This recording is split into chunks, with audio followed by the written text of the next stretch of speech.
Last part में मेरे पास error आ रहा था कि जो डाटा फ्रेम है उसमें हमारे पास वैल्यू डिस्प्ले नहीं हो रही थी, और इसकी रीज़न ये थी कि हमने जो टीम्स यूज़ किए ये हम पहले यूज़ कर चुके हैं, जो कि यहाँ पर दोबारा हम यूज़ कर रहे थे, और इसके मुताबिक कंडीशन चेक हो रही थी कि क्या जो बैटिंग कॉलम है, बैटिंग टीम कॉलम है, उसमें टीम्स में जो वैल्यूज़ हैं वो बैटिंग टीम कॉलम में है या नहीं। तो हमने टीम यहाँ पर डिक्लेयर किया था, और यहाँ पर टीम्स के मुताबिक कंडीशन चेक हो रही थी। तो मैं यहाँ पर एस यूज़ कर लेता हूँ ताकि टीम्स बन जाए, और देन मैं इसको दोबारा रन करता हूँ। और अब इससे पहले मैं इसको री रन कर लेता हूँ, क्योंकि डिलीवरी डीएफ जो है वो ऑलरेडी एम्प्टी है, तो उसके मुताबिक वो कंडीशन अगर चेक भी करता है तो एम्प्टी डाटा फ्रेम में कोई डाटा ही नहीं है कि जिसके मुताबिक हम डाटा में कंडीशन लगा सकें। तो मैं जो हमने यहाँ से मैं लोड कर लेता हूँ।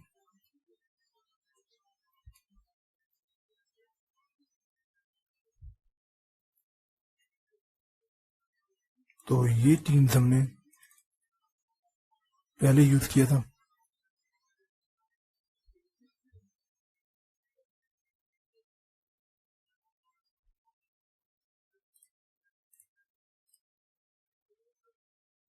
ओके ये टीम्स हमने अभी यूज किया। तो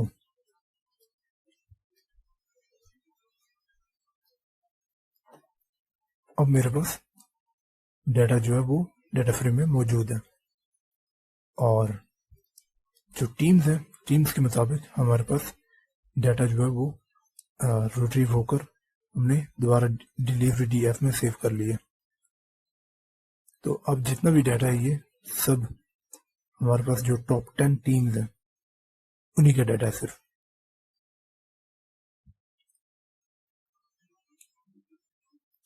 नेक्स्ट अब हम जो कॉलम्स हैं हमारे पास, batting team, ball, batsman, bowler, runs, player dismissed, city, venue, bowling team, इसमें हमें जो हमारा मॉडल है, मॉडल क्योंकि हमें स्कोर्स, रन रेट और इस तरह की जो कॉलम्स हैं हमारे पास उसके मुताबिक वो ट्रेन होगा, और उसके मुताबिक फिर हमें प्रेडिक्शंस प्रोवाइड करके देगा।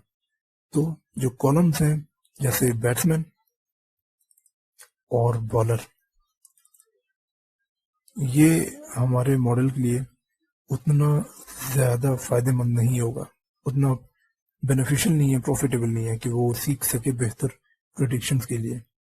तो इन दोनों कॉलम्स को मैं ड्रॉप कर लूँगा, क्योंकि बैट्समैन की बैटिंग अनप्रिडिक्टेबल होती है, ऑलमोस्ट अनप्रिडिक्टेबल होती है, और बॉलर जो होता है वो 6 बॉल्स के लिए आता है और बॉलिंग कराता है, and then he goes to the fielding. तो बैट्समैन और बॉलर का जो कॉलम है इसको अब हम ड्रॉप कर लेते हैं।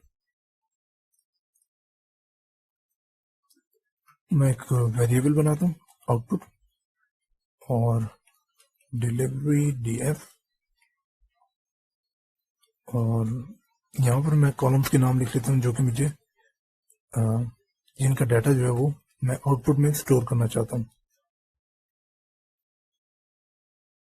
तो मैं एक शॉर्टकट यूज कर लेता हूँ कि यहाँ से कॉपी किया, पेस्ट,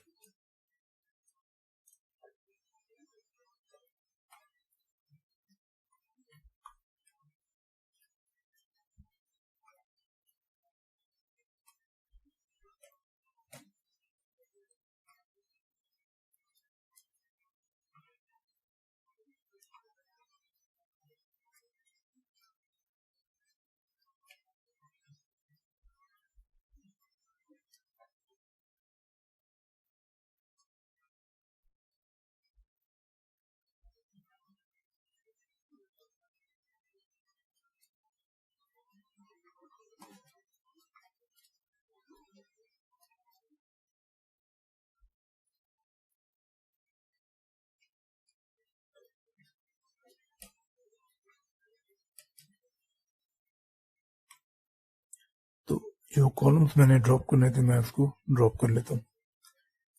तो यहाँ पर हमारे पास बैट्समैन और बॉलर, इसको हमने ड्रॉप करना था। तो बाकी कॉलम्स का जो डाटा है वो, या जो बाकी डाटा फ्रेम है वो मेरे पास आउटपुट में सेव हो जाएगा। अब अगर मैं इसको डिस्प्ले करूं तो मेरे पास बाकी डाटा जो है वो स्टोर हो चुका है, जो कि इम्पोर्टेंट है कि बैटिंग टीम कौन सी है और बॉल कौन सी चल रही है। जैसे फर्स्ट बॉल हुई है, इसी तरह हमारे पास बाकी बॉल्स का डाटा मौजूद है। जो रन है, जैसे फर्स्ट बॉल हुई तो उस पर कोई रन बना या ना बना, नहीं बना। देन सेकंड बॉल पर सिंगल बना एंड सो ऑन। 19.3 पर छक्का लगा। तो प्लेयर क्या डिसमिस हुआ या नहीं, तो अगर डिसमिस हुआ तो हमारे पास उस प्लेयर का नाम मौजूद है। सिटी, हमारे पास सिटी मौजूद है जहां पर मैच हो रहा है। वेन्यू, हमारे पास स्टेडियम का नाम मौजूद है, और बॉलिंग टीम, जो कि ओवरऑल हमारे पास सारा इंपॉर्टेंट डाटा अब मौजूद है। इसमें अब भी हमें कुछ प्री प्रोसेसिंग करने की जरूरत है। जैसे बैटिंग टीम है, ये एक स्ट्रिंग है जिसको जब हम मॉडल को प्रोवाइड करेंगे तो मॉडल को नंबर्स, कॉलम में नंबर्स जो होते हैं, मॉडल उन नंबर्स को सही सीख पाता है। तो इसको हम कन्वर्ट करेंगे, जो स्ट्रिंग वैल्यूज हैं कॉलम्स में, इसको हम इनकोड करेंगे। नेक्स्ट, अब हम इसको, जो अभी तक हमने मॉडल, जो अभी तक हमने सारा काम किया है, तो ये थर्ड टाइम हम इसको सेव कर लेते हैं, ताकि जब दोबारा यहीं से आप कंटिन्यू करें तो आपको स्टार्ट से री रन ना करना पड़े। अब डायरेक्ट जो मॉडल आपने सेव किया है उसको आप रन करें और उसके बाद आप कंटिन्यू करें। तो मैं इसको सेव कर लेता हूँ जो अब तक हमने काम किया। पिकल डॉट डंप आउटपुट और ओपन। अगेन यहाँ पर जो हम नाम लिख रहे हैं, ये फाइल एग्जिस्ट नहीं करती फिलहाल, और जब हम ये सेल रन करेंगे तो हमारे पास जो फाइल का हमने नाम लिखा है वो हमारे पास बन जाएगी और उसमें डाटा स्टोर हो जाएगा। 2.pkl और wb, तो हम राइट करेंगे और हमारे पास डाटा जो है डाटा सेट लेवल 2 में सेव हो जाएगा। तो अब हमारे पास ये सेव हो चुका है। नेक्स्ट, अब हम जो सिटी कॉलम है इसमें हम देखते हैं कि हमारे पास कुछ नल वैल्यूज तो एग्जिस्ट नहीं करती। तो या मैं इन जनरल अगर देखूं कि output dot is null,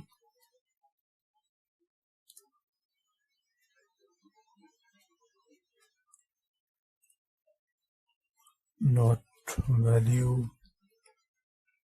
counts,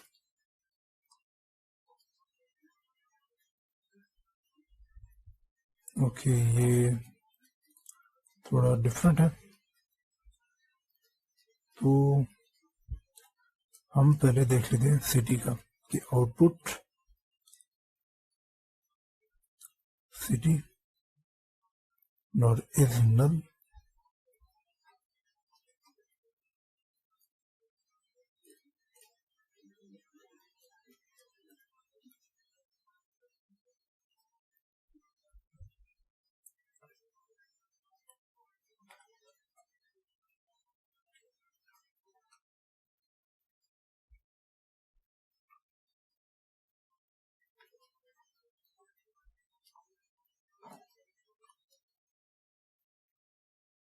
तो आप देख सकते हैं कि हमारे पास सिटी में काफी सारे जो काफी सारी वैल्यूज हैं वो नल है।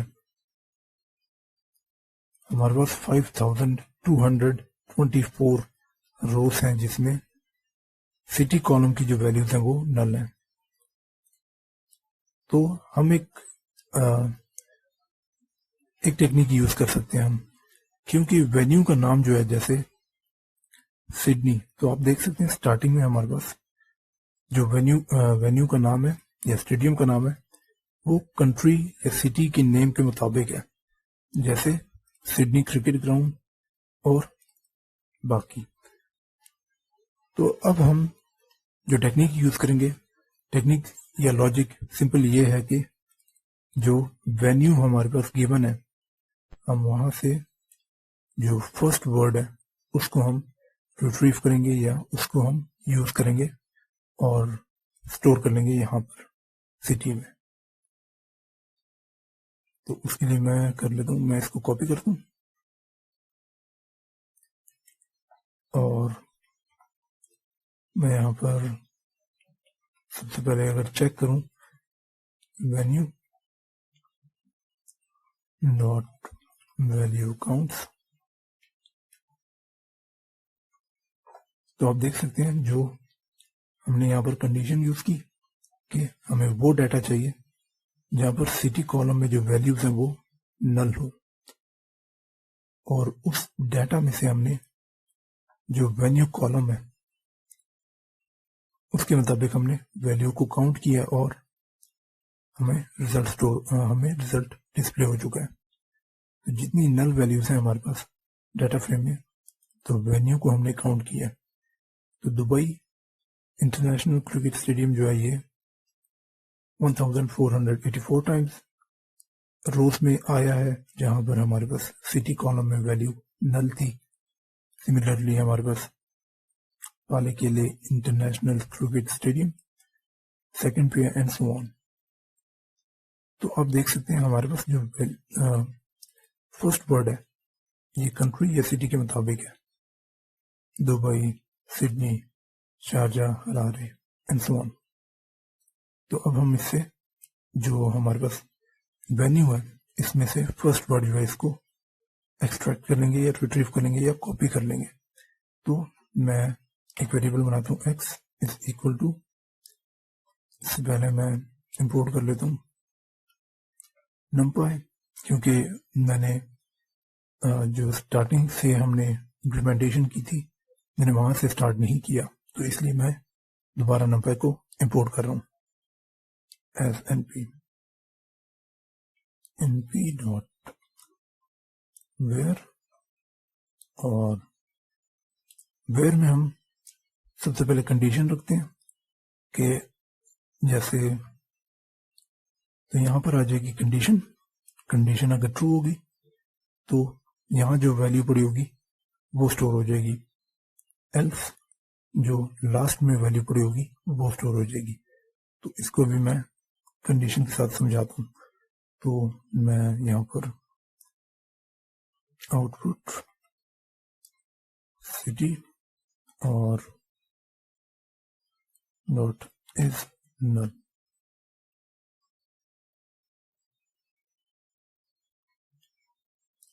तो ये कंडीशन है कि सिटी कॉलम में जो वैल्यू नल है, अगर नल है तो आप उस नल वैल्यू पर स्टोर कर दें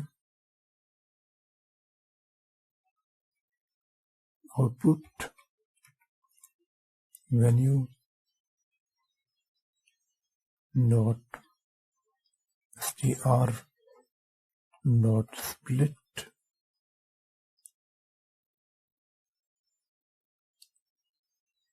अगर मैं यहां तक आपको डिस्प्ले करके दिखाऊं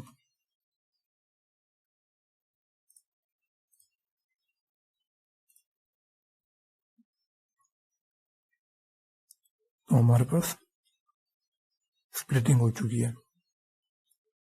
अब इसमें हम डॉट अप्लाई मेथड साथ यूज कर लेंगे और लैम्डा x 0, x 0 का मतलब है कि जो लिस्ट में पहला एलिमेंट है उसको आपने x में स्टोर कर देना, जो कि हमारे पास वैल्यू जो कॉलम को जो रो होगा वहां पर स्टोर हो जाएगा।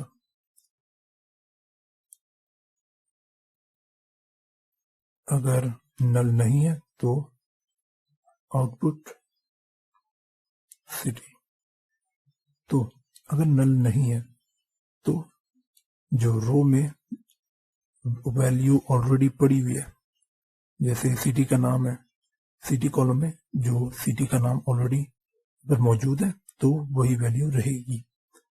अगर नल है सिटी कॉलम में वैल्यू, तो हमारे पास हमने वैल्यू कॉलम में जो वैल्यूज हैं 1 बाय 1, उसमें जो फर्स्ट एलिमेंट है लिस्ट का, जो कि हम देख चुके हैं कि नल में हमारे पास सिटी के नाम से मौजूद है। जहां जहां हमारे पास सिटी कॉलम में नल वैल्यूज है तो वहां वेन्यू में हमारे पास सिटी के नाम मौजूद है, तो वो हम यहाँ पर एक्सट्रैक्ट कर रहे हैं या रिट्रीव कर रहे हैं और उसको हम स्टोर कर रहे हैं एक्स में।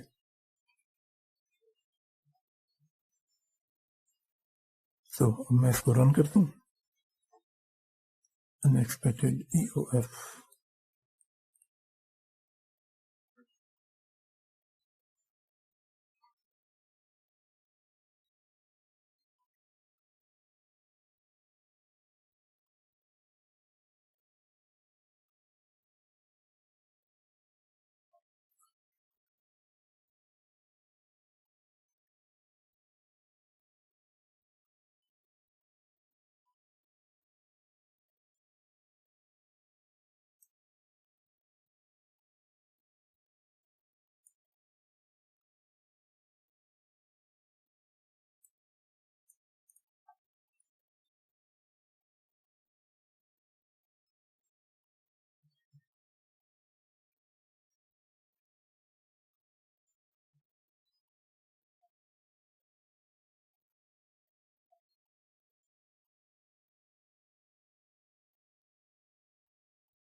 ओके। यहाँ पर हमारे पास जो हमने डॉट अप्लाई मेथड यूज किया था उसको हमें यहाँ पर क्लोज करना है और इसको हम रिमूव कर लेंगे। तो अब हमारे पास वैल्यूज स्टोर हो चुकी है। नेक्स्ट हम कर लेंगे जो आउटपुट डाटा फ्रेम में सिटी कॉलम था, जहाँ वहां पर हम एक्स रख लेंगे। तो जो एक्स में हमारे पास वैल्यूज हैं, जो नल वैल्यूज थी वहां पर अब सिटी के नाम आ चुके हैं, जो कि हमने जो वेन्यू था उसकी स्टार्टिंग में जो वर्ड्स थे सिटी के नाम थे, तो वो हमने स्टोर कर लिए थे। और जहां नल वैल्यूज नहीं थी तो वहां ऑलरेडी सिटी के नाम मौजूद थे, तो इसलिए वो हमारे पास वैसे ही स्टोर हो गए। तो यहाँ पर अब सिटी में कोई नल वैल्यू नहीं रहेगा।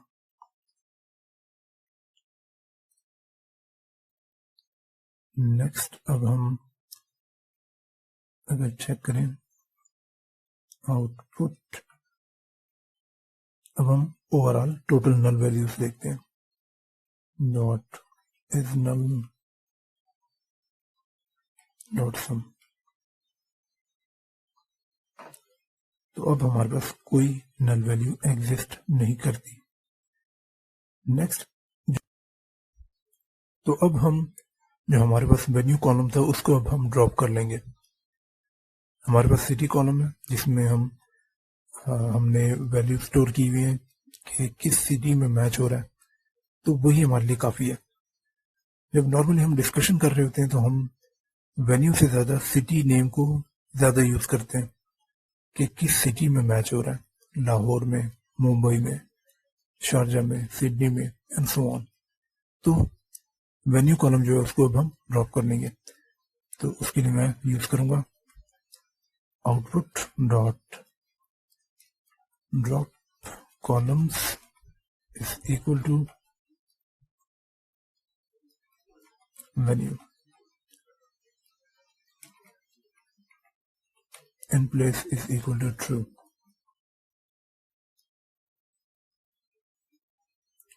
कि मैं इसको रीरन कर लेता हूँ।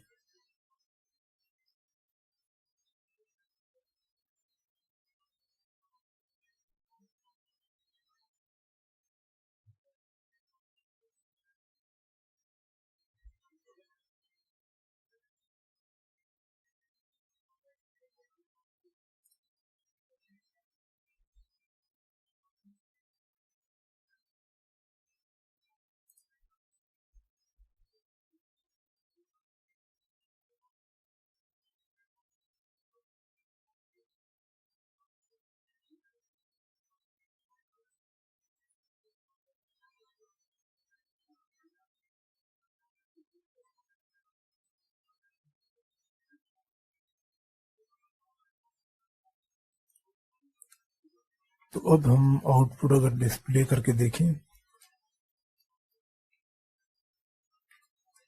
तो हमारे पास match ID, batting team, ball, runs, player dismissed, city और बॉलिंग टीम, जो इम्पोर्टेंट डाटा था वो हमारे पास अब रह चुका है, जिसमें मजीद हमें प्री प्रोसेसिंग करने की ज़रूरत है। जैसे बैटिंग टीम है तो हमारे पास डाटा जो है या वैल्यू जो है बैटिंग टीम कॉलम में वो स्ट्रिंग है और मॉडल को हम नंबर्स प्रोवाइड करते हैं। इसी तरह सिटी में और बॉलिंग टीम में हमारे पास स्ट्रिंग वैल्यूज हैं।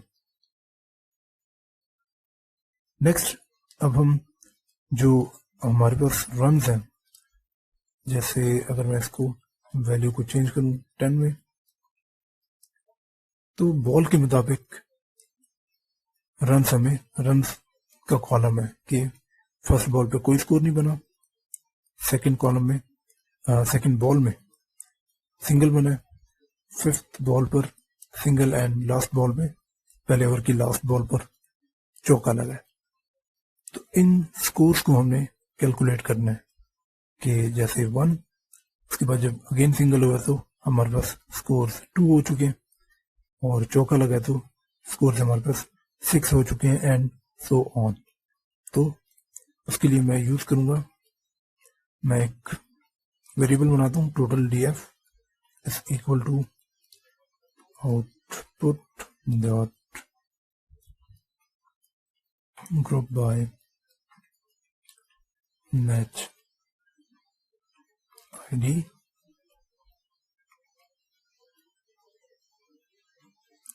डॉट सम, और यहाँ पर मैं यूज करूंगा रन्स, देन इंडेक्स जो है उसको मैं रीसेट कर लूंगा, या मैं इससे पहले अगर रिजल्ट दिखा दूं, डिस्प्ले करके दिखा दूं, ओके यहाँ पर एक स्पेलिंग मिस्टेक भी है।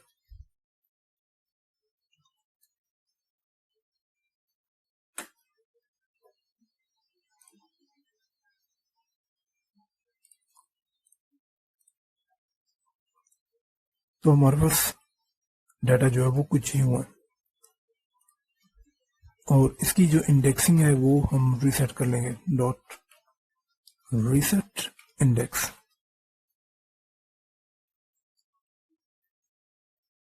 तो ये डाटा हमारे पास जो मौजूद है इसको हमने स्टोर करना है टोटल डीएफ में।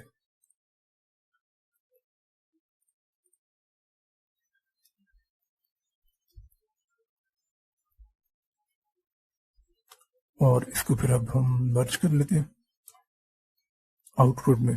तो output is equal to output dot merge total DF on is equal to, तो दोनों में मैच आईडी जो है इसके मुताबिक हमारे पास मर्ज होगा, मर्जिंग होगी। तो मैच आईडी, अब अगर हम इसका टोटल चेक करें कि हमारे पास क्या डाटा स्टोर हुआ है, तो हमारे पास 2 कॉलम्स बन चुके हैं, runs X, runs Y. Runs X में हमारे पास बॉल और बॉल के मुताबिक रन्स जो हुए हैं वो मौजूद होंगे, रन्स वाई में हमारे पास टोटल स्कोर मौजूद है। तो अब हम नेक्स्ट करेंगे जो हमारे पास रन्स हैं, जैसे रन्स एक्स में बॉल के मुताबिक रन्स मौजूद हैं, तो अब हम एक कॉलम बनाएंगे करंट स्कोर नाम का, जिसमें हम जो स्कोर्स हैं वो कैलकुलेट करते जाएंगे, जैसे 1, 2, तो यहाँ पर करंट स्कोर 2 हो चुका है इस रो में एंड सो ऑन। तो अगेन रन्स एक्स में हमारे पास पर बॉल जो रन्स लिए जा रहे हैं वो हमारे पास वो वैल्यू स्टोर है, जैसे सिंगल, डबल, 4, 6। रन्स वाई में हमारे पास टोटल जो रन्स हुए हैं वो स्टोर है। अब हमने करंट स्कोर जो है वो कॉलम बनाना है, तो उसके लिए output current score is equal to output dot group by होगा मैच आईडी के मुताबिक, और डॉट मैं यूज करूंगा क्यूमुलेटिव सम। क्यूमुलेटिव सम होता है कि जो आपके पास प्रीवियस वैल्यू होती है आप उसको ऐड करते हो, जैसे 0 + 1 तो इज इक्वल टू 1 हुआ, देन 0 + 1 तो 1। तो आप यूं जो आपकी प्रीवियस वैल्यूज होती हैं उनको आप ऐड करते जाते हो। 0 + 1 प्लस, जैसे अगर इसकी मैं एग्जांपल आपको सॉल्व करके दिखा दूं तो 1 + 4 + 6, तो पहले आप 1 + 4 करोगे, जो रिजल्ट आएगा उसको आप प्लस करोगे 6 के साथ, तो 1 + 4 इज इक्वल टू 5 और 5 + 6 इज इक्वल टू 11। क्यूमुलेटिव सम यूं वर्क करता है।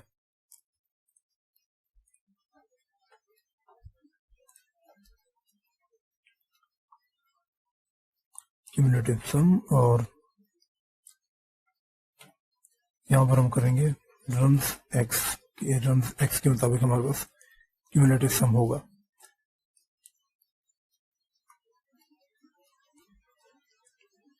अगर अब इसको हम डिस्प्ले करके देख लें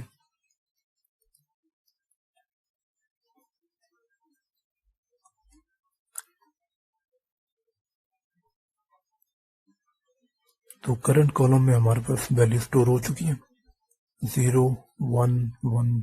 आप देख सकते हैं कि हमारे पास क्यूमुलेटिव सम में 1 जो है वो रिपीट हो रहा है। इसकी रीजन ये है कि सबसे पहले हमारे पास 0 था, यहाँ पर 0, देन सिंगल हुआ, और सिंगल के बाद 2 जीरोस हैं, मतलब कि डॉट बॉल्स हैं, या आप कह सकते हैं कि उन पर कोई रन्स नहीं बना, तो इस वजह से हमारे पास करंट स्कोर जो है वो 1 ही है। देन हमारे पास सिंगल हुआ तो करंट स्कोर हमारा 2 हो गया, और इस तरह फिर हमारे पास बाकी जो स्कोर्स हैं वो कैलकुलेट हुआ। सो नेक्स्ट अब हम ओवर्स का एक कॉलम बनाते हैं, और उसमें हमने जो बॉल्स में हमने देखा था कि 0.1 0.2 एंड सो ऑन, तो हम ओवर का एक अलग कॉलम बनाकर उसमें ओवर की जो वैल्यू होगी वो स्टोर कर लेंगे। तो मैं एक कॉलम बनाता हूं आउटपुट ओवर, तो output ball dot apply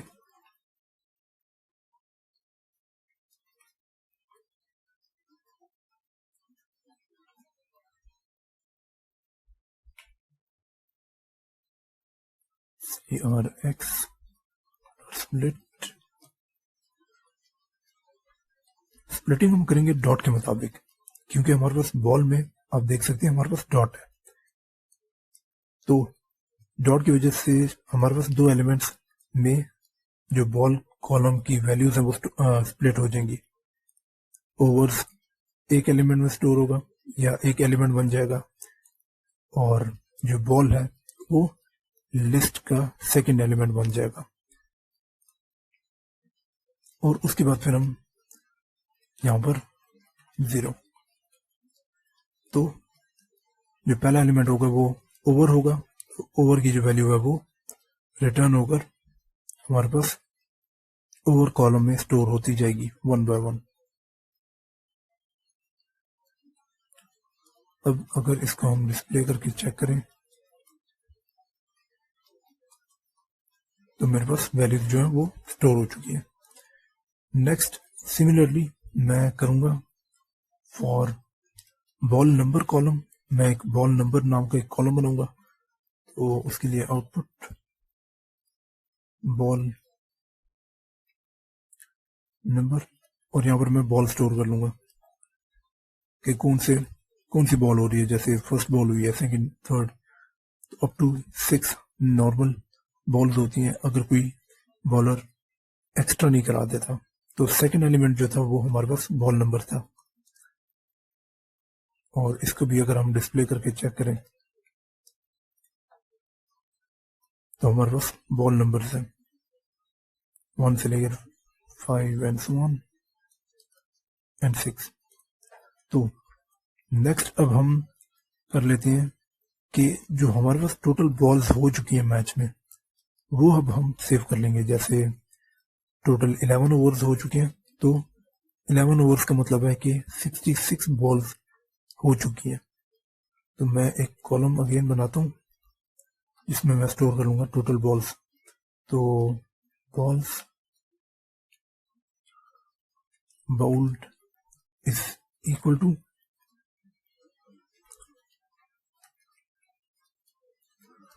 output over, जितने हमारे पास ओवर हो चुके हैं, नॉट एस टाइप इंट। तो मल्टीप्लाई मैं फिर कर लूंगा 6 के साथ, क्योंकि एक ओवर में 6 बॉल्स होती हैं। तो जो जितने ओवर्स हो चुके हैं मल्टीप्लाई 6 होकर हमारे पास वैल्यू आ जाएगी। जैसे अगेन 11 ओवर्स हो चुके हैं, तो 11 मल्टीप्लाई बाई 6 का मतलब है कि टोटल 66 बॉल्स हो चुकी हैं, plus output ball number dot S type int. तो फॉर एग्जांपल हमारे पास 11.4 ओवर्स हो चुके हैं। 11.4 का मतलब है कि 11 ओवर्स और 4 बॉलें हो चुकी हैं। तो 11 ओवर्स का मतलब है 66 बॉल्स, और यहाँ पर हमारे पास बॉल नंबर है, बॉल नंबर की वैल्यू होगी तो 0.4 जो है या फिर 4 बॉल्स जो है वो ऐड हो जाएंगी। तो टोटल हमारे पास 11.4 का मतलब होगा 70 बॉल्स मैच में हो चुकी हैं। तो हमारे पास बॉल्स बाउल में हमारे पास स्टोर हो जाएगा 70। तो इस तरह हमारे पास जो वैल्यूज है वो 1 बाय 1 स्टोर होती जाएंगी बॉल्स बाउल्ड कॉलम के अंदर। नेक्स्ट अब हम कर लेते हैं, अब हम करंट रन रेट देख लेते हैं। जो मैच में करंट रन रेट चल रहा होता है, हम एक करंट रन रेट कॉलम बना लेते हैं।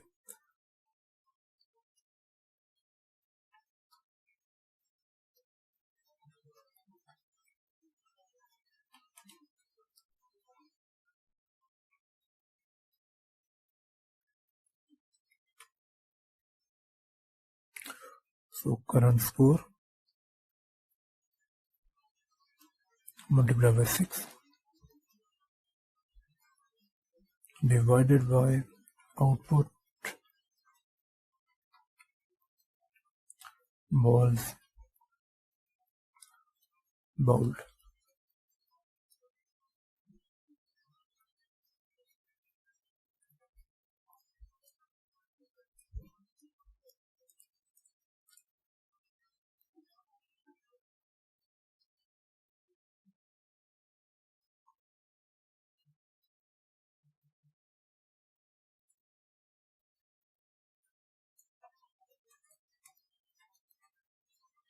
तो इसको हम राउंड ऑफ कर लेंगे 2 डिजिट्स में, और वो वैल्यू स्टोर हो जाएगी करंट रन रेट में।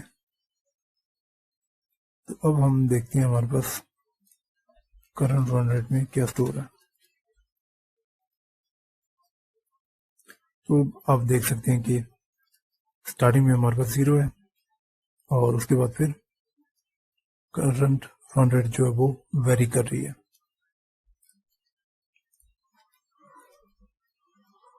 नेक्स्ट अब हम जो प्लेयर डिसमिस्ड हमारे पास कॉलम था, अगर मैं डिस्प्ले करके दिखा दूं output dot head,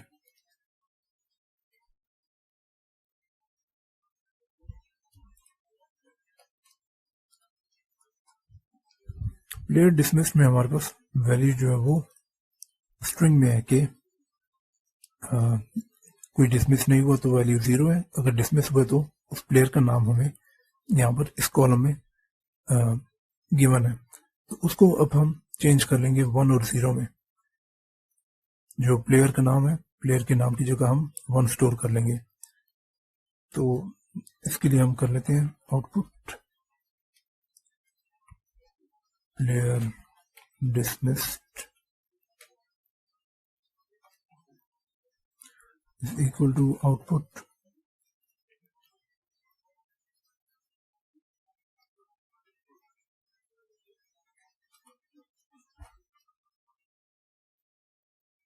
dismissed dot apply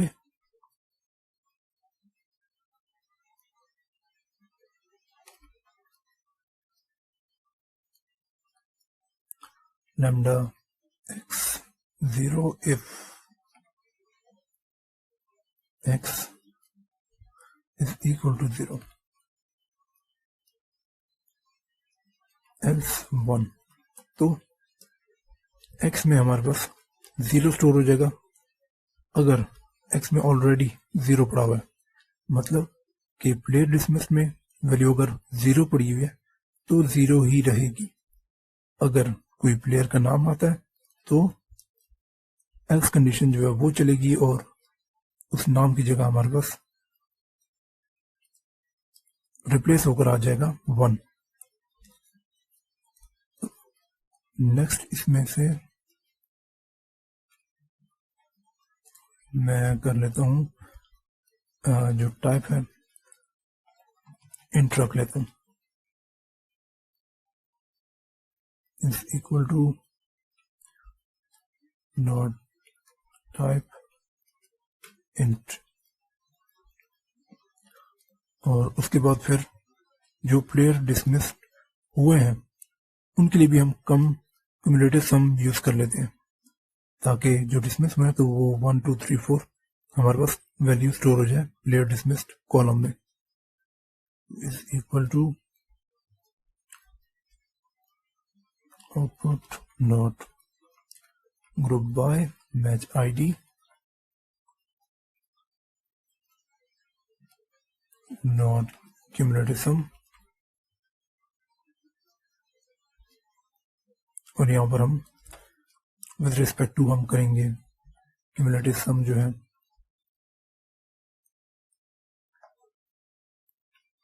player dismissed.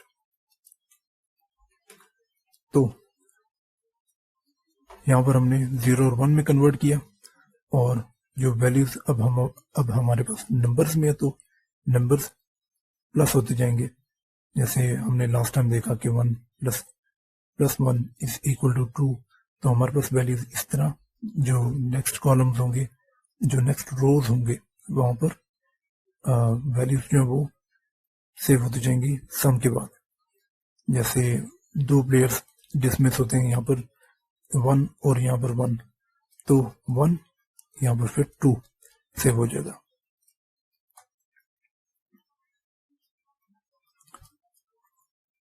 Okay, तो लास्ट में फिर हम अब एक और कॉलम बनाते हैं विकेट्स लेफ्ट का, कि हमारे पास कितनी विकेट्स अभी रहती हैं। तो 10 माइनस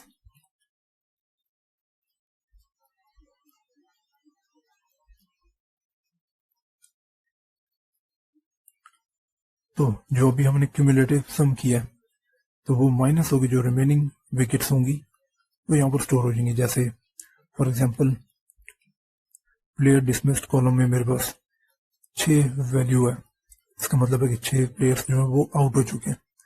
तो 6 माइनस 10 का मतलब है 4 विकेट्स लेफ्ट है, तो वो 4 जो वैल्यू है वो विकेट्स लेफ्ट कॉलम में स्टोर हो जाएगी। तो अब मैं बनाता हूँ फाइनल डीएफ और मैं स्टोर कर लेता हूँ। इससे पहले अगर मैं डिस्प्ले कर लूँ आउटपुट डॉट हेड, तो मेरे पास अब जो है कॉलम्स थोड़े बढ़ चुके हैं। Match ID, batting team, ball, runs X, player dismissed, city, bowling team runs by, current score क्या है, और ओवर्स कितने हो चुकी हैं, बॉल नंबर कौन सी चल रही है, टोटल कितनी बॉल्स हो चुकी हैं, करंट रन रेट क्या है, और कितनी विकेट्स जो है वो रहती हैं।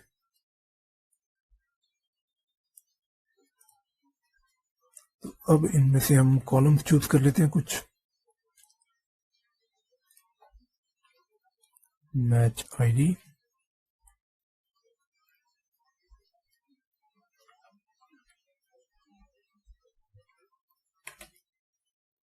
Batting team, bowling team,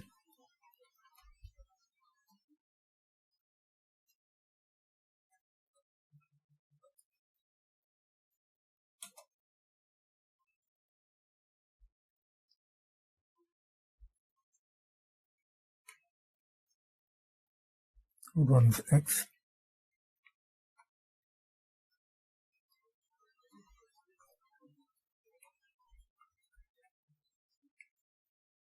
current score,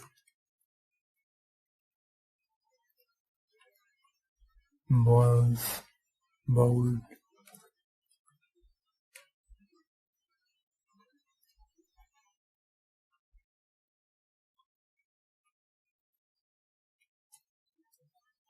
wickets left, current run rate,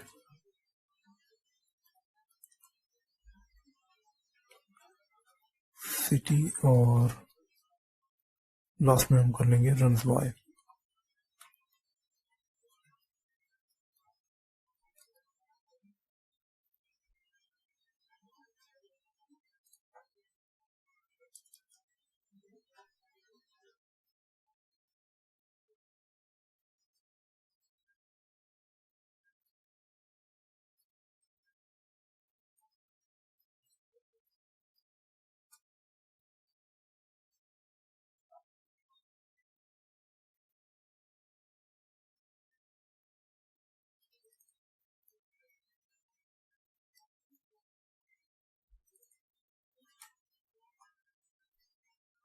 सो हमारे पास डाटा स्टोर हो चुका है। अब हम देखते हैं फाइनल डीएफ हमारे पास क्या डाटा स्टोर हुआ। तो ये हमारे पास अब टोटल डाटा है। नेक्स्ट अब हम देख लेते हैं, हम शफलिंग कर लेते हैं ताकि हमारे पास जो मॉडल है वो बेहतर काम कर सके, वो आउटलायर्स की तरफ ना जाए। तो final df is equal to df dot sample. अगर मैं इसको डॉक स्ट्रिंग दिखा दूं तो return a random sample of items from an axis of object. अगर इसकी एग्जाम्पल हो ताकि बेहतर तरीके से समझाया जा सके।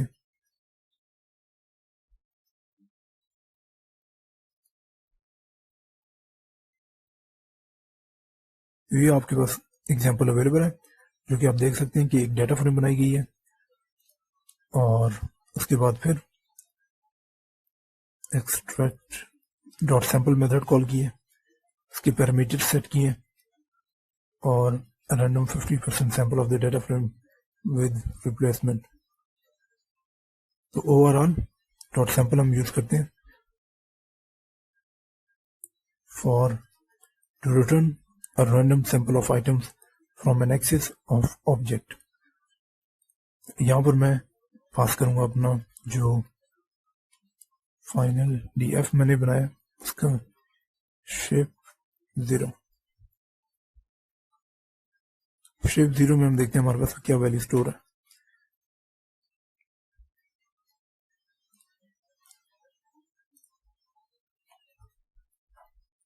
तो 40,900 जो रोज हैं वो मैंने यहाँ पर रख ली है। अब मैं इसको रन कर दूं। देन अब हम जो अब मैं एक और कॉलम बनाता हूँ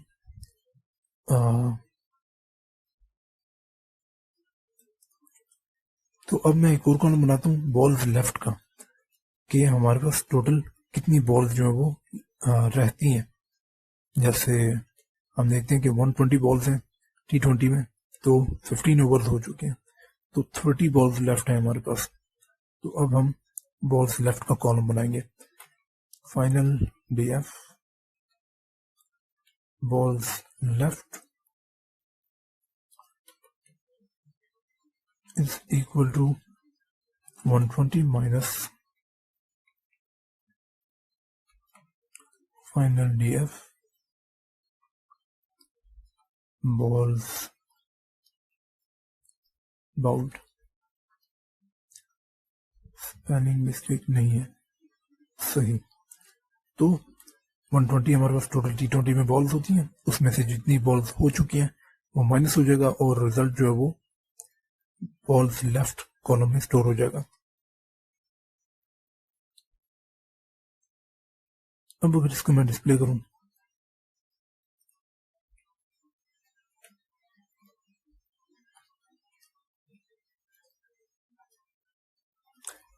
मे भी कोई नेगेटिव वैल्यू स्टोर हो जाए बॉल्स लेफ्ट में, क्योंकि टोटल बॉल्स जो है वो 150 होती हैं, और जो एक्स्ट्रास हम अगर एक्स्ट्रास को भी साथ इंक्लूड करें, जो कि ऑब्वियसली बॉल कंसीडर की जाती है इन टर्म्स ऑफ एक्स्ट्रास, उसको लिया जाता है। लेकिन जब हम टोटल मैच की बॉल्स कैलकुलेट करते हैं तो उसमें हम बॉल्स को कंसीडर करते हैं कि नो बॉल्स कितनी हुई हैं और वाइट बॉल्स कितनी हुई हैं। तो 120 से ज़्यादा बॉल्स हो सकती हैं एक्स्ट्रास को मिला के, तो हमारे पास वैल्यू जो है बॉल्स लेफ्ट में नेगेटिव वैल्यू स्टोर हो सकती है। तो अब हम इसके लिए कंडीशन रख लेते हैं। तो मैं दोबारा इस कॉलम को यूज करूंगा,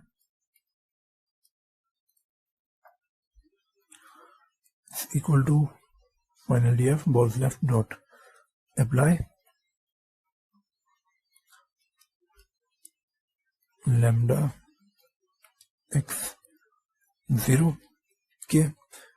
अब यहाँ पर मैं कंडीशन रखूंगा कि 0 स्टोर हो जाए अगर x इज लेस देन 0, कि अगर जो वैल्यू है x में वो लेस देन 0 हो, मतलब कि जो बॉल्स लेफ्ट है, क्योंकि बॉल्स लेफ्ट जो है ये डिक्रीजिंग ऑर्डर में जाएगा, 120 से नीचे जाता जाएगा जिस तरह मैच चलता जाएगा। तो फॉर एग्जांपल लास्ट बॉल है और टोटल बॉल्स जो अब तक हो चुके हैं एक्स्ट्रास को मिला के वो 130 है, तो जो 120 माइनस हमने 130 करेंगे, या 119 माइनस, मतलब कि हमारे पास जो एक बॉल रह जाती है, तो हमारे पास जो ओवरऑल वैल्यू होगी वो नेगेटिव होगी। तो अगर वैल्यू नेगेटिव है, लेस देन 0 का मतलब है कि वैल्यू अगर नेगेटिव है बॉल्स लेफ्ट कॉलम में, तो आप वहां पर 0 स्टोर कर लें। एल्स का मतलब है कि नेगेटिव अगर नहीं है तो आप जो वैल्यू ऑलरेडी पड़ी हुई है आप उसी को ही वहां पर या तो स्टोर कर लें, या आप यूं समझे कि उसी को आप ना चुने, वही वैल्यू वहां मौजूद रहे।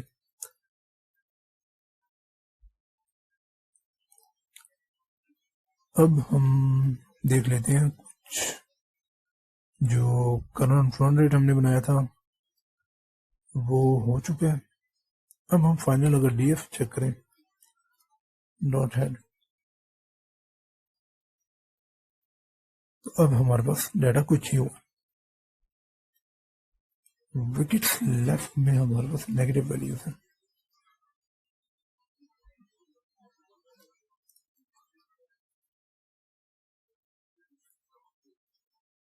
यहाँ पर पॉजिटिव थी और नीचे नेगेटिव है।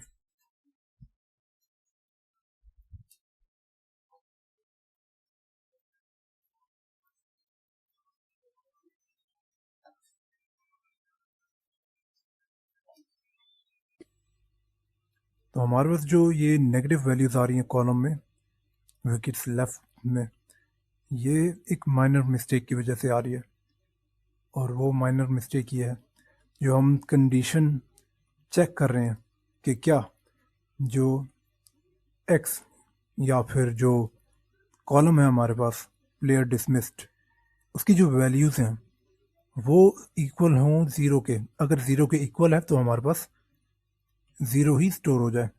अगर ये ज़ीरो की इक्वल नहीं है तो जो प्लेयर का नाम होगा, लेकिन हमने एल्स कंडीशन लगाई है कि अगर ज़ीरो की इक्वल नहीं है तो कुछ भी अगर पड़ा हुआ है ज़ीरो के अलावा उसको आप रिप्लेस कर लें वन के साथ।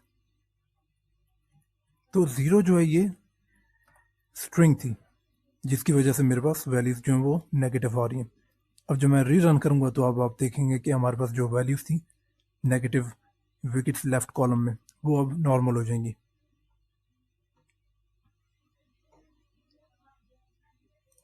तो अब मैं यहाँ से इसको री रन करता हूँ।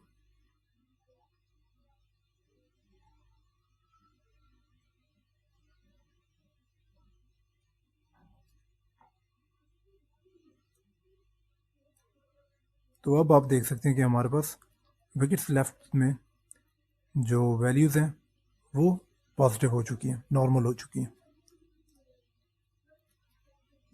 नेक्स्ट अब हम जो हमने बोल्ड का कॉलम बनाया था, ये और बॉल्स लेफ्ट जो थी जो कॉलम है ये ऑलमोस्ट सेम है हमारे पास। कि एक में हम बता रहे हैं कि 113 बॉल्स हो चुकी हैं और दूसरे में हम बता रहे हैं कि 7 बॉल्स रह चुकी हैं। तो हम इसमें से कोई एक कॉलम रख लेते हैं और एक को डिलीट कर लेते हैं। तो मैं बॉल्स बोल्ड को ड्रॉप कर लेता हूँ। तो उसके लिए मैं कॉल करूँगा डॉट ड्रॉप मेथड। तो फाइनल df डॉट ड्रॉप और columns is equal to balls bowled in place is equal to true. अब हम जो हमारे पास कॉलम्स हैं, हम एक एडिशनल कॉलम बनाएंगे जिसमें हम लास्ट 5 ओवर्स का जो डाटा है वो स्टोर करेंगे। In other words last 5 overs में जितने स्कोर्स बने हैं उसको हम स्टोर करेंगे जो अब हम नया कॉलम बनाएंगे उसमें। तो उसके लिए सबसे पहले मैं स्टोर कर लूँगा ग्रुप एक वेरिएबल में जो हमारे पास df है, फाइनल df डाटा फ्रेम है, उसका डाटा ग्रुप बाय करके ग्रुपिंग करके। तो जो ग्रुप बाय करूँगा वो मैच आईडी को यूज़ करके करूँगा, ग्रुप बाय मैच आईडी। तो final df dot group by match ID. और मैं एक और अब वेरिएबल बनाता हूँ, match ID is equal to final df match ID dot unique. तो मेरे पास यूनिक आईडीज़ जो हैं वो फाइनल df की जो यूनिक आईडीज़ हैं मैच आईडी कॉलम में वो स्टोर हो जाएंगी मैच आईडीज़ में। नेक्स्ट अब मैं एक लिस्ट बनाता हूँ, एम्प्टी लिस्ट, जिसमें मैं डाटा स्टोर करता जाऊँगा। लास्ट 5 मैं नाम रख लेता हूँ, ये एक एम्प्टी लिस्ट है। और for ID in match IDs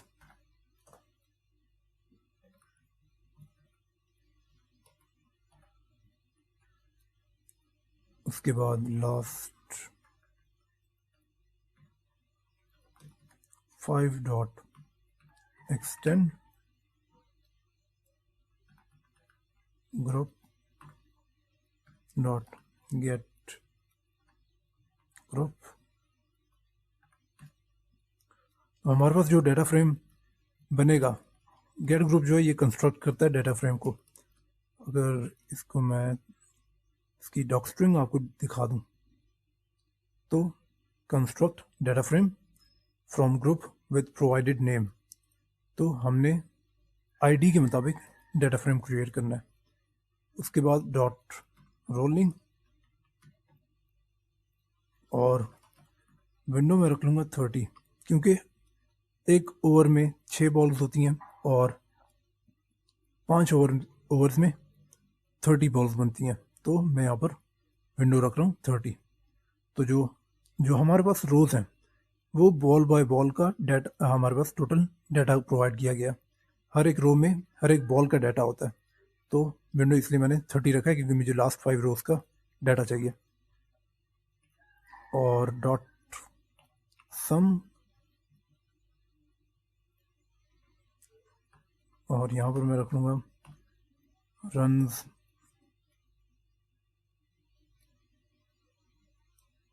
x. Okay okay, column cell delete हो चुका है। अगेन मुझे क्रिएट करना पड़ेगा। तो for ID in match IDs, और यहाँ पर last 5 dot extend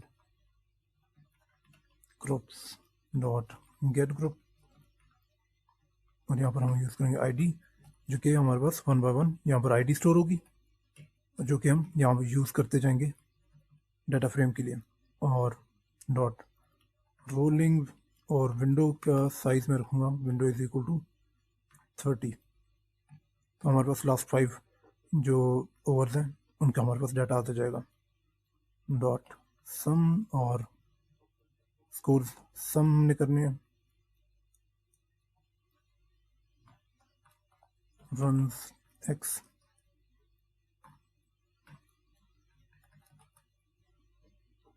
dot values dot to list।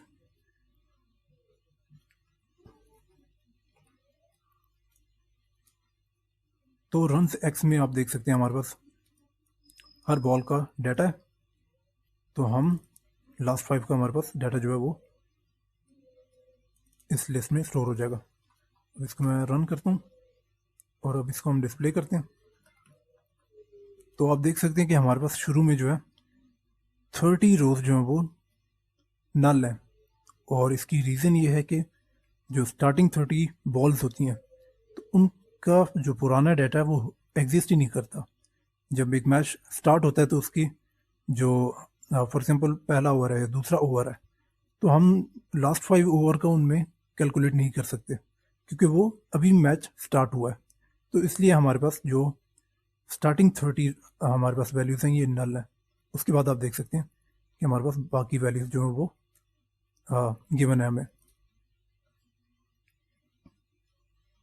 तो अब मैं एक कॉलम बना लूँगा और उसमें जो लास्ट 5 हमारे पास डाटा हमने कलेक्ट किया है वो स्टोर कर लेंगे। तो final D F last 5 is equal to last 5। अब मैं इसको रन कर लेता हूँ। तो मेरे पास फाइनल डीएफ में एक और कॉलम बन चुका है लास्ट 5 का, जिसमें मैंने जो लास्ट 5 ओवर्स में स्कोर्स बनाए गए हैं वो स्टोर हो चुके हैं। और अगर हम टोटल अब देखने के टोटल जो डाटा फ्रेम है तो वो कुछ यूँ है, या मैं यहाँ पर रोज रख लेता हूँ 10।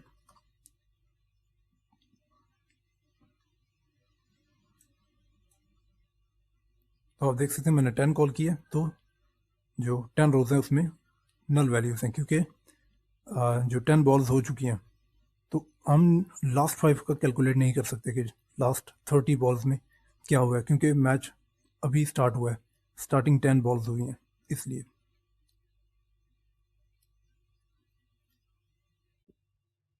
तो अब हमारे पास जो नल वैल्यूज़ आ रही थी उसको हम डिलीट कर लेते हैं।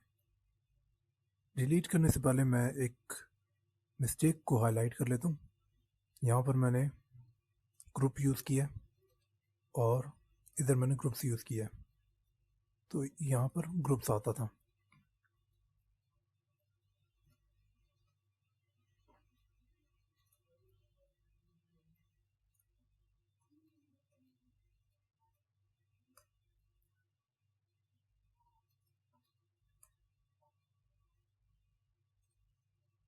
तो अब हम जो हमारे पास नल वैल्यूज़ होंगी जो ऑलरेडी हमने देखा कि हमारे पास ओवरऑल अगर डाटा जो हमारे पास मौजूद है उसमें अगर कोई नल वैल्यूज़ हैं तो उसको भी हम डिलीट कर लेंगे, और जो हमारे पास लास्ट 5 कॉलम में हमने देखा कि हमारे पास स्टार्टिंग में जो वैल्यूज़ थी वो नल थी, तो उनको हम ड्रॉप कर लेते हैं। तो उसके लिए मैं drop N A method call करूँगा। तो final D F dot drop N A, और in place is equal to true ये करना लाजमी है। तो इससे जो डाटा है वो दोबारा से नहीं आता, मीन्स कि वो डाटा आप यूँ समझे कि परमानेंटली डिलीट हो जाता है, ड्रॉप हो जाता है। तो अगर आप ये यूज़ ना करें, जैसे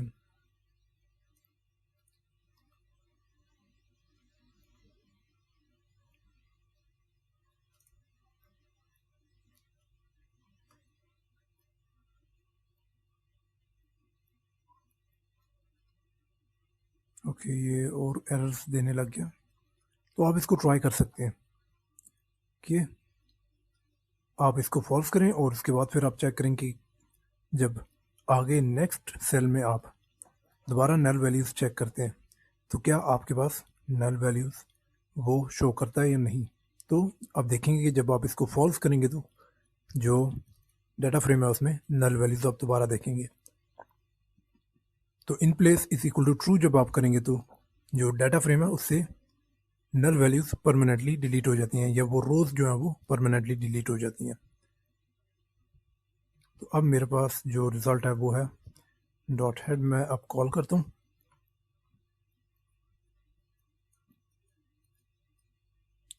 तो अब आप देख सकते हैं कि हमारे पास यहाँ पर वैल्यूज़ हैं 32, 31, 31, 32 एंड सो ऑन। हमारे पास लास्ट 5 में जो कॉलम का नाम है इसमें जो वैल्यूज़ हैं वो अब नल के बगैर हैं, उनमें सारी वैल्यूज़ हैं। पहले हमारे पास जो फॉर एग्जांपल 2 बॉल्स हुई हैं, सिर्फ मैच स्टार्ट हुए, और हम लास्ट 5 ओवर्स का डाटा हम देखना चाह रहे हैं, ओवर्स के जो स्कोर्स बने हैं लास्ट 5 ओवर्स में वो चेक करना चाह रहे हैं। तो ऑब्वियसली लास्ट 5 ओवर्स के डाटा हमारे पास मौजूद नहीं था, तो इसको हमने ड्रॉप कर लिया नल वैल्यूज़ को।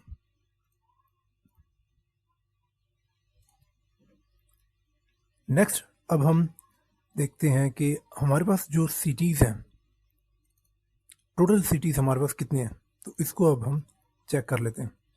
तो फाइनल डी एफ डॉट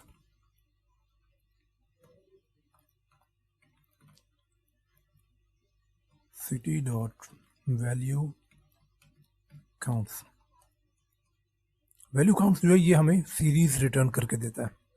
जितनी बार जो कॉलम में वैल्यूज़ होती हैं वो अपीयर होती हैं ये उसको काउंट करता है, और उसके बाद हमें यहाँ पर ये जो नाम आप देख रहे हैं जैसे Mirpur, Colombo, Cape Town, Dubai, Johannesburg and so on, ये हमारे पास इंडेक्स वैल्यूज़ हैं। और जो ये आप नंबर्स देख रहे हैं कि कितनी बार कितनी रोज़ में हमारे पास मीरपुर आया है और कितनी रोज़ में हमारे पास कोलंबो आया है एंड सो ऑन, ये हमारे पास वैल्यूज़ हैं।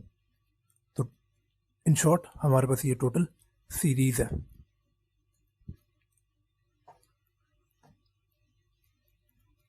तो हमारे पास इसमें काफ़ी ज़्यादा सिटी के नाम्स हैं।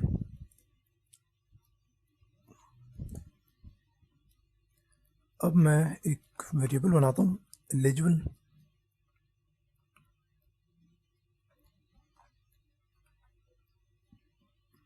सिटीज़। तो इसमें से काफ़ी सारे ऐसे सिटीज़ होंगे जहाँ पर जो इंटरनेशनल मैचेस हैं वो काफ़ी कम हुए होंगे। फॉर एग्जांपल एक मैच हुआ होगा, 2 मैच हुए होंगे, तो वो हमारे लिए इतने बेनिफिशियल नहीं है मॉडल के लिए, तो उसको हम ड्रॉप कर लेंगे। जो हमारे पास काफ़ी कॉमन है या जहाँ पर ज़्यादा मैचेस होते हैं उनको हम कंसीडर करेंगे और उनको हम सिटी कॉलम में स्टोर करेंगे। तो इसलिए मैंने एक वेरिएबल बनाया एलिजिबल सिटीज़, और जिसमें मैं स्टोर करूँगा उन सिटीज़ के नाम जिन सिटीज़ में मिनिमम 5 मैचेस हुए। अगर मैं यहाँ पर एक सेल बनाकर मैं आपको दिखाता हूँ, तो T20 में हमारे पास टोटल 120 बॉल्स होती हैं और 120 मल्टीप्लाई बाय 5 600। तो हम एज्यूम करेंगे कि हमारे पास जो मिनिमम 5 मैचेस हुए हों, तो हम उस स्टेडियम को या उस सिटीज़ को हम कंसिडर कर लेंगे, एलिजिबल सिटीज़ में हम स्टोर कर लेंगे। सो अब यहाँ पर मैं कंडीशन रखूँगा और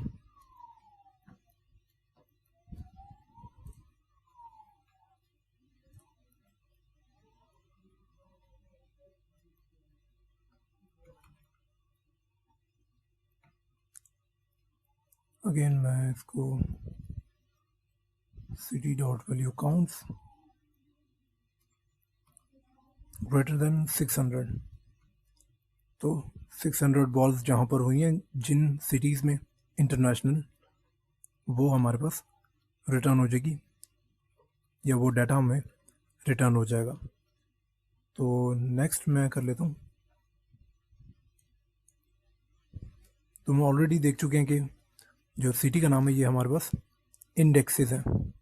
अगर मैं इसको शो करके दिखा दूँ नॉट इंडेक्स, तो आप देख सकते हैं मेरे पास जो सिटी के नाम थे वो रिटर्न हो चुके हैं।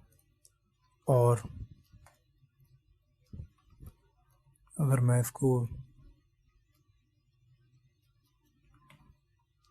डॉट वैल्यूज करूं,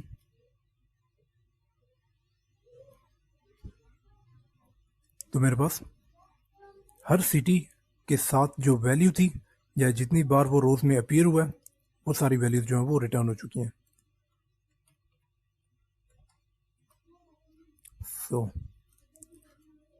तो डॉट इंडेक्स जब मैं करूँगा तो मेरे पास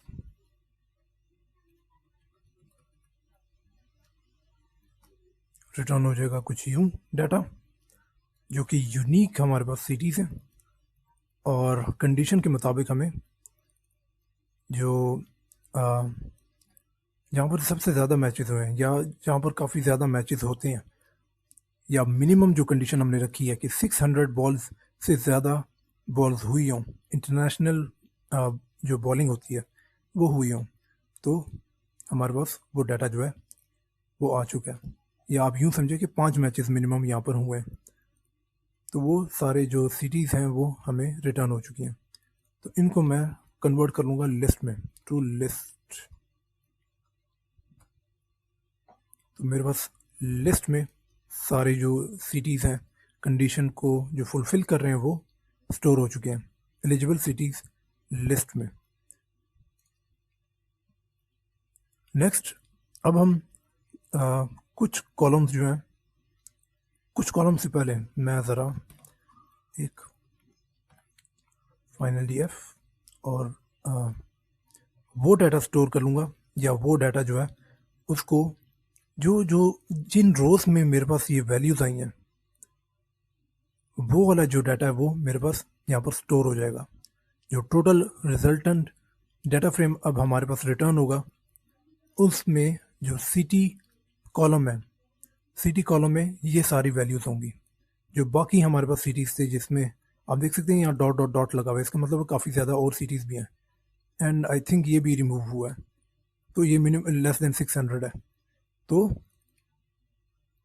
हमारे पास अगेन मैं एक बार थोड़ा सिंप्लीफाई कर देता हूँ कि जो हमारे पास डाटा फ्रेम है, डाटा फ्रेम में जो डाटा है हमारे पास वो बॉल बाय बॉल हमारे पास डाटा स्टोर्ड है कि पहली बॉल पर क्या अपडेट्स हुई, मीन्स कि पहली बॉल पर स्कोर बना नहीं बना, बॉलर कौन, बॉलिंग टीम बैटिंग टीम तो ऑलरेडी सेम रहेगी, लेकिन कुछ कॉलम्स थे जिसमें वैल्यूज जो थी वो अपडेट हो रही थी, जैसे करंट स्कोर क्या है, करंट रन रेट क्या है, तो ये ball by ball wickets left, तो इस तरह के जो कॉलम्स है वो बॉल बाय बॉल अपडेट्स हो रही थी। तो हमारे पास जो डाटा फ्रेम है वो बॉल बाय बॉल हमारे पास रोज में स्टोर्ड है कि पहली बॉल पर क्या हुआ, पहली रो में हमारे पास स्टोर्ड है, सेकंड बॉल पर क्या हुआ, थर्ड बॉल पर क्या हुआ, एंड सो ऑन। तो अब जो कंडीशन मैं यूज़ करूँगा, कंडीशन ये होगी कि सिटी कॉलम में हमारे पास वो वैल्यूज स्टोर हों या वो डाटा फ्रेम हमारे पास वो वैल्यूज़ हों जो कि ये लिस्ट है, इस लिस्ट में वो एग्जिस्ट करती हो, या आप यूँ समझे कि लिस्ट में जो हमारे पास सिटीज़ हैं सिर्फ इसी का जो डाटा है वो हमारे पास रिटर्न और स्टोर हो जाए फाइनल डीएफ में। तो उसके लिए मैं अब लिखूँगा फाइनल डीएफ और मैं यहाँ पर कंडीशन यूज़ करूँगा final DF city dot is in eligible cities. तो इज इन का मतलब है ऑब्वियसली इसकी वर्डिंग से ही समझ आ रही है कि ये कंपेयर कर रहा है कि कॉलम सिटी जो फाइनल डीएफ डाटा फ्रेम में है उसमें जो वैल्यूज़ हैं क्या वो वैल्यूज़ एलिजिबल सिटीज़ लिस्ट में हैं या नहीं। तो ये कंफर्म कर रहा है और ये कंडीशन चेक होगी। और इसको अगर मैं एक बार एक नेक्स्ट सेल में आपको दिखा दूं, नेम एरर एलिजिबल, ओके मैंने कहीं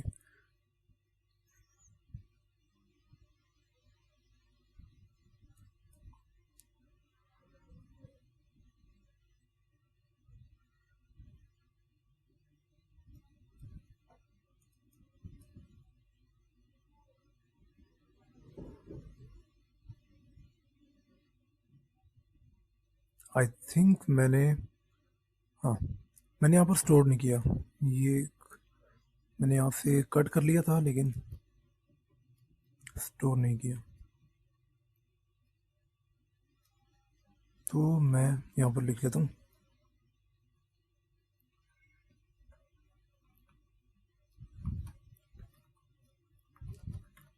eligible cities is equal to और index dot to list. Okay, तो अब मेरे पास एलिजिबल सिटीज़ कॉलम लिस्ट जो है वो बन चुकी है और उसमें cities according to the condition जो फुलफ़िल कर रही हैं वो सिटीज़ स्टोर हो चुकी हैं। और अब मैं इसको रिटर्न करता हूँ तो आप देख सकते हैं यहाँ पर ट्रू फॉल्स लिखे हुए हैं।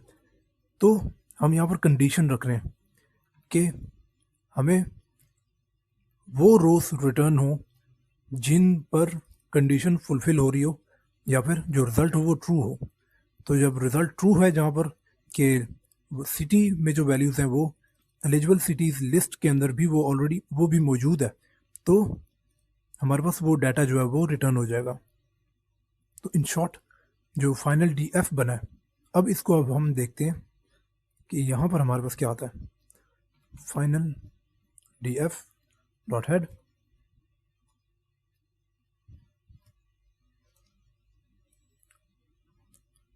तो अब आप सिटीज़ देख सकते हैं जो कि हम कॉमनली जब अगर आप मैचेस काफ़ी ज़्यादा देखते हैं तो सिटी के नाम स्टेडियम जो होता है वो कुछ सिडनी के, पुणे, हैमिल्टन, तो ये ऑलरेडी काफ़ी कॉमन है, तो यहाँ पर काफ़ी ज़्यादा मैचेस होते हैं।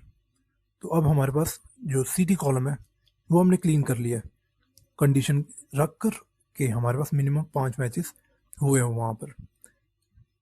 अब नेक्स्ट अब हम करते हैं, हम जो डाटा है हमारे पास उसको एक्स और वाई में स्प्लिट कर लेते हैं। एक्स में हम डाटा रखेंगे जो कि जहाँ से मशीन सीखेगा कि बैटिंग टीम कौन सी है, बॉलिंग टीम कौन सी है, करंट स्कोर क्या है एंड सो ऑन। तो एक सीक्वेंस सीखेगा जैसे हम मैच देख रहे होते हैं और उसके मुताबिक हम हमारा माइंड जो है वो कंडीशन के मुताबिक सीख रहा होता है कि यार जो स्टार्टिंग में 5 ओवर गुजरे हैं उसमें 35 स्कोर बने हैं फॉर एग्जांपल, और उसके बाद जो नेक्स्ट 3 ओवर्स गुजरे हैं तो उसमें आप समझ लें कि काफ़ी पावर हिटिंग हुई और 3 ओवर्स में 40 स्कोर बन गए। तो हम खुद ये एक्सपेक्ट कर रहे होते हैं, हम खुद ये प्रेडिक्शंस कर रहे होते हैं कि यार जो अगले 2 ओवर्स हैं उसमें चांसेस काफ़ी ज़्यादा हैं कि पावर हिटिंग होगी। तो हम बिल्कुल मशीन लर्निंग के एल्गोरिदम की तरह ही सोच रहे होते हैं कि यार जो स्टार्टिंग में चल रही थी कंडीशन उसके बाद जो इम्प्रूव हुई है तो वो इम्प्रूवमेंट जो है वो आगे भी कंटिन्यू रहेगी। तो ये एक सीक्वेंस सीख रहा होता है कि करंट स्कोर क्या है, रन रेट क्या है और लास्ट 5 ओवर्स में कितने स्कोर बन चुके हैं। तो इस तरह के जो हमने कॉलम्स अभी क्रिएट किए हैं, तो उसके मुताबिक वो सीखेगा और वो प्रेडिक्शंस प्रोवाइड करेगा कि एक्सपेक्टेड स्कोर क्या है, फाइनल स्कोर क्या होगा। तो अब हम यहाँ पर लिख लेते हैं एक्स में मैं स्टोर कर लूँगा फाइनल df डॉट ड्रॉप इसलिए कि मैंने जो कुछ कॉलम्स हैं जो कि ज़रूरत नहीं है, जैसे कि मैच आईडी, तो मैच आईडी मॉडल के लिए यूज़लेस है, इसका मॉडल को कोई फ़ायदा नहीं होना, तो मैच आईडी को मैं रिमूव कर रहा हूँ।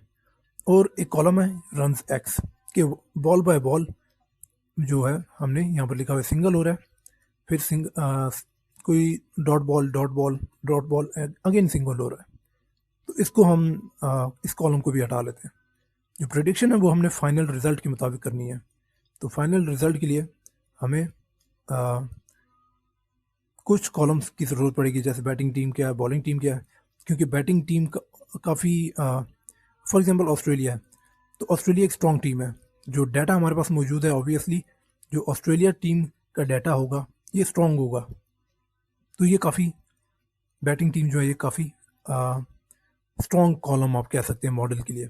सिमिलरली बॉलिंग टीम, कुछ टीम्स हैं वो बॉलिंग में काफ़ी स्ट्रॉन्ग है, तो जो बॉलिंग टीम है, बॉलिंग टीम कॉलम ये भी काफ़ी ज़रूरी है। देन करंट स्कोर क्या है, तो इस तरह के जो कॉलम्स हैं वो काफ़ी ज़रूरी हैं, जो मशीन के लिए यूज़लेस होगा कॉलम वो फॉर एग्जांपल मैच आईडी, तो इस तरह के एक दो कॉलम्स जो हैं वो मैं ड्रॉप कर लूँगा और बाकी मैं एक्स में सेव कर लूँगा। तो drop columns is equal to match ID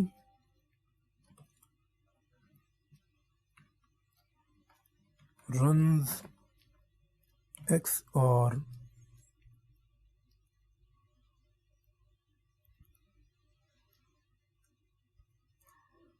मैं रख लेता हूँ रन्स वाई।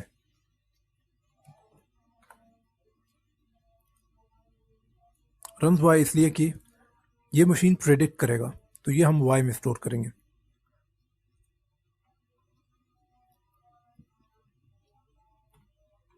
तो वाई जो है वो रिज़ल्ट है एक तरह का, और मशीन एक्स के मुताबिक रिज़ल्ट को कंपेयर करेगा कि जो डाटा है वो एक्स में उसके मुताबिक रिज़ल्ट किस तरह का आ रहा है।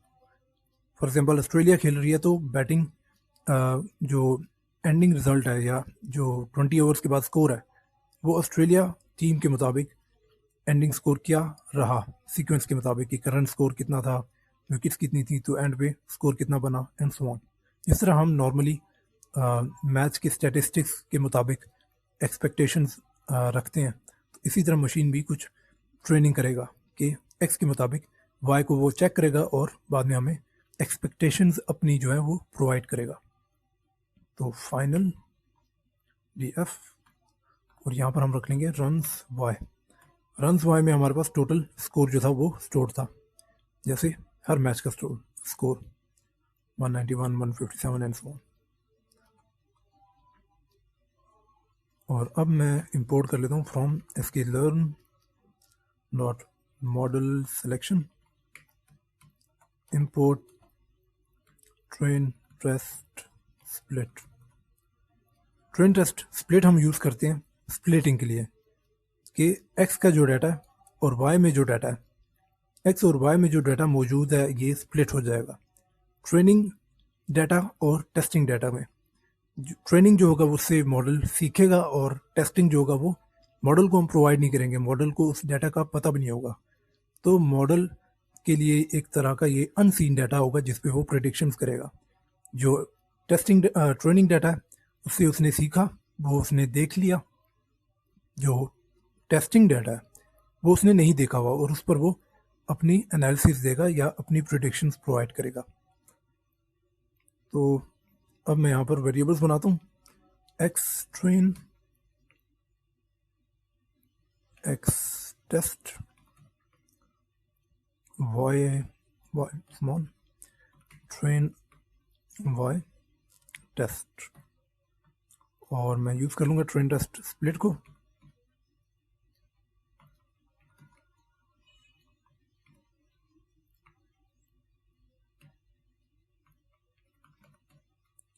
Test size is equal to 0.2। 0.2 का मतलब है कि 20% डाटा जो है वो टेस्ट में स्प्लिट होगा। तो आप यूँ समझे कि जो एक्स टेस्ट और वाई टेस्ट है, यहाँ पर एक्स और वाई या टोटल डाटा फ्रेम का आप कह लें कि 20% इन दो में स्टोर होगा, एक्स टेस्ट और वाई टेस्ट में। तो एक्स टेस्ट में हमारे पास यहाँ का डाटा स्टोर होगा, वाई टेस्ट में हमारे पास यहाँ का डाटा स्टोर होगा 20%। Next, random state is equal to 1। अब अगर मैं एक्स टेस्ट करूं तो मेरे पास एक्स टेस्ट में कुछ यूं डाटा स्टोर्ड है। नेक्स्ट, अब हम कुछ मज़ीद लाइब्रेरीज मॉड्यूल्स वगैरह को यूज़ कर लेते हैं जो कि हमें ज़रूरत पड़ेगी, क्योंकि आप देख रहे हैं कि यहाँ पर हमारे पास स्ट्रिंग्स हैं और मशीन जो है उसको हम नंबर्स प्रोवाइड करते हैं ट्रेनिंग के लिए और प्रेडिक्शंस के लिए भी, कि वो जब टेस्टिंग फेज़ होगा उसमें भी हम नंबर्स प्रोवाइड करेंगे, जो डाटा होगा वो नंबर्स में होगा। तो यहाँ पर हमारे पास स्ट्रिंग्स हैं, साउथ अफ्रीका, ऑस्ट्रेलिया, सिटी में, और इसके अलावा अगर किसी कॉलम में हो नहीं। तो ये 3 कॉलम्स हैं जहाँ पर हमारे पास स्ट्रिंग्स हैं और जिसको हम कन्वर्ट करेंगे, हम लेबल इनकोडिंग करेंगे, वन हॉट इनकोडिंग करेंगे। वन हॉट इनकोडिंग होती है कि आपके पास फॉर एग्जांपल डिफरेंट टीम्स हैं, जैसे south Africa, Sri Lanka, India, England. तो हमारे पास 10 टीम्स थी। 10 टीम्स को वो डिफरेंट कॉलम्स बना लेगा हर एक टीम का, और जहाँ पर फॉर एग्जांपल यहाँ पर साउथ अफ्रीका है, तो जो साउथ अफ्रीका का कॉलम होगा वहाँ पर उस रो में वैल्यू 1 होगी और बाकी रोज जो होंगी, फॉर एग्जांपल साउथ अफ्रीका की कॉलम में वैल्यू 1 होगी, ऑस्ट्रेलिया के कॉलम जो होगा उसमें वैल्यू 0 स्टोर हो जाएगी। तो अब यूँ समझे कि ये साउथ अफ्रीका का कॉलम है, साउथ अफ्रीका यहाँ पर लिखा हुआ है, इधर वैल्यू 1 स्टोर होगी, और यहाँ पर आप समझें कि ऑस्ट्रेलिया लिखा हुआ है और तो यहाँ पर वैल्यू 0 स्टोर होगी। तो यूँ हमारे पास जो डाटा है वो 1-0 की फॉर्म में या डिफरेंट कॉलम्स बन जाएंगे, और जहाँ पर जैसे साउथ अफ्रीका आ रहा है तो उस रो में साउथ अफ्रीका वाले कॉलम में वैल्यू 1 होगी, बाकी सारे जो टीम के नाम वाले कॉलम्स हैं वहाँ पर 0 होंगे। तो इसको हम वन हॉट इनकोडिंग कहते हैं। और इसके अलावा जो बाकी कुछ कंसेप्ट हैं वो मैं जब इंपोर्ट करूँगा तो तब आपको समझाता हूँ कि वो कंसेप्ट क्या हैं। तो from sklearn.compose import column transformer. तो कॉलम ट्रांसफॉर्मर को हम यूज़ करेंगे जो हमारे कॉलम्स हैं उनको ट्रांसफॉर्म करने के लिए। From sklearn.preprocessing import one hot encoder।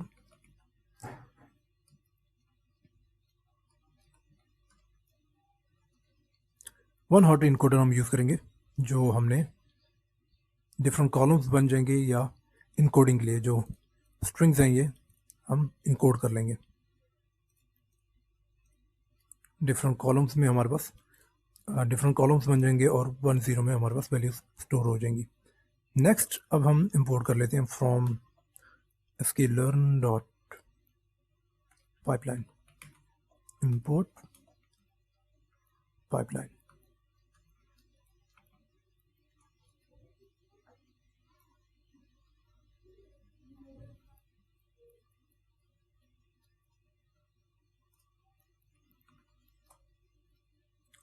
Pipeline हम यूज़ करते हैं, हमने जब मल्टीपल स्टेप्स करने होते हैं तो उसके लिए हम पाइपलाइन यूज़ करते हैं। नॉर्मली फॉर एग्जांपल अभी मैं पाइपलाइन यूज़ करूँगा जिसमें मैं सबसे पहले कॉलम ट्रांसफॉर्म करूँगा, उसके बाद फिर स्टैंडर्ड स्केलर यूज़ करूँगा स्टैंडर्डाइजेशन के लिए, और थर्ड में मैं जो मॉडल है मशीन लर्निंग का उसको यूज़ करूँगा या मशीन लर्निंग एल्गोरिदम जो है वो यूज़ करूँगा। तो वो तीनों जो हैं स्टेप बाय स्टेप पाइपलाइन में जब मैं रखूँगा पाइपलाइन में जैसे ट्रांसफार्मर पहले रखा, column transformer, then standard scaler जो कि स्टैंडर्डाइजेशन करेगा, देन जो मशीन लर्निंग एल्गोरिदम मैंने यूज़ करना है वो रखूँगा। तो ये सबसे पहले कॉलम को ट्रांसफॉर्म करेगा, उसके बाद फिर वैल्यूज़ या कॉलम्स हैं उनकी वैल्यूज़ को स्टैंडर्डाइज करेगा, और थर्ड में मेरे पास जो मॉडल मैंने इसको प्रोवाइड किया तो उसको रन करेगा। तो एट अ टाइम आप यूँ समझे कि तीनों को वन बाय वन रन करेगा। नेक्स्ट मैं इंपोर्ट कर लेता हूँ फ्रॉम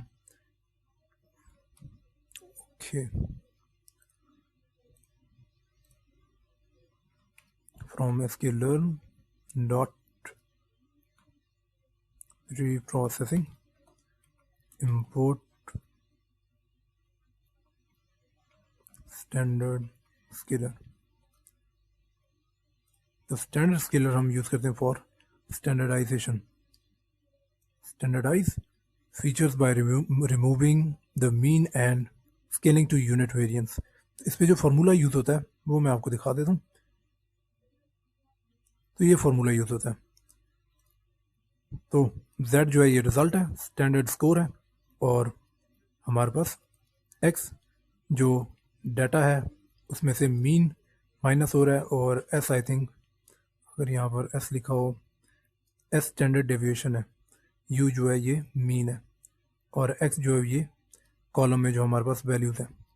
तो कॉलम के हर एक वैल्यू पर जो कि x है, कॉलम के वैल्यू में कॉलम का जो वैल्यू है वो वन बाय वन अब यूँ समझे कि x है, कि पहली वैल्यू है कॉलम की, सबसे पहली वैल्यू वो x है, उसमें से मीन माइनस हुआ कॉलम का जो टोटल मीन है, तो ये टोटल कॉलम है, इसको आप प्लस करें। फॉर एग्जांपल करंट स्कोर है तो इसकी वैल्यूज़ को आप प्लस करें, और टोटल जितने नंबर ऑफ रोज़ हैं, टोटल नंबर ऑफ रोज़, तो उससे आप डिवाइड कर लें। तो आपके पास मीन वैल्यू जो आएगी, आप उसको, वो u है हमारे पास मीन वैल्यू जो है, तो उससे आप हर एक वैल्यू में से, जैसे 64 है, 64 माइनस जो मीन अभी हमने मीन कैलकुलेट किया तो वो माइनस कर दें। और इसी तरह स्टैंडर्ड डेविएशन का फार्मूला है, और स्टैंडर्ड डेविएशन आप कैलकुलेट करें, और उसको जो रिज़ल्ट होगा 64 माइनस मीन, जो रिज़ल्ट आया उसको आप रिज़ल्ट को डिवाइड कर दें स्टैंडर्ड डेविएशन की जो वैल्यू है, तो आपके पास जो वैल्यू होगी वो स्टैंडर्डाइज हो जाएगी। नेक्स्ट अब हम इंपोर्ट कर लेते हैं from sklearn dot ensemble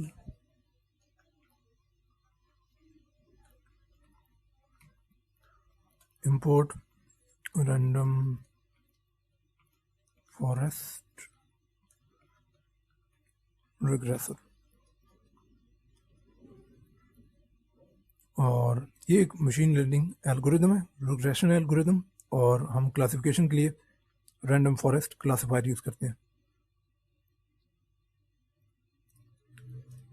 next मैं इंपोर्ट कर लेता हूँ from XGBoost import XGB regressor।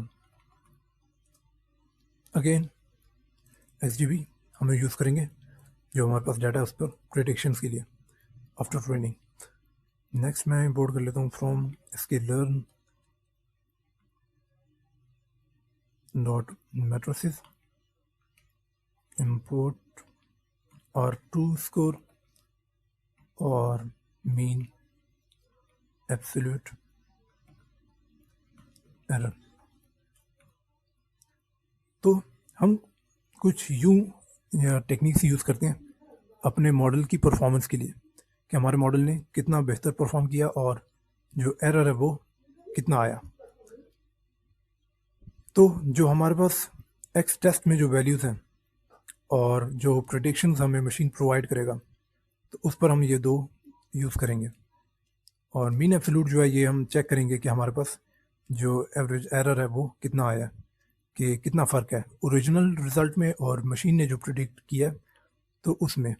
For example कि ओरिजिनली जो टीम मैचेस खेली है उन्होंने जो स्कोर्स बनाए हैं टोटल, उसको हम कंपेयर करेंगे जो मशीन ने एक्सपेक्ट किया है उसके साथ, कि कितने करीब मशीन ने प्रेडिक्शंस हमें प्रोवाइड किए हैं।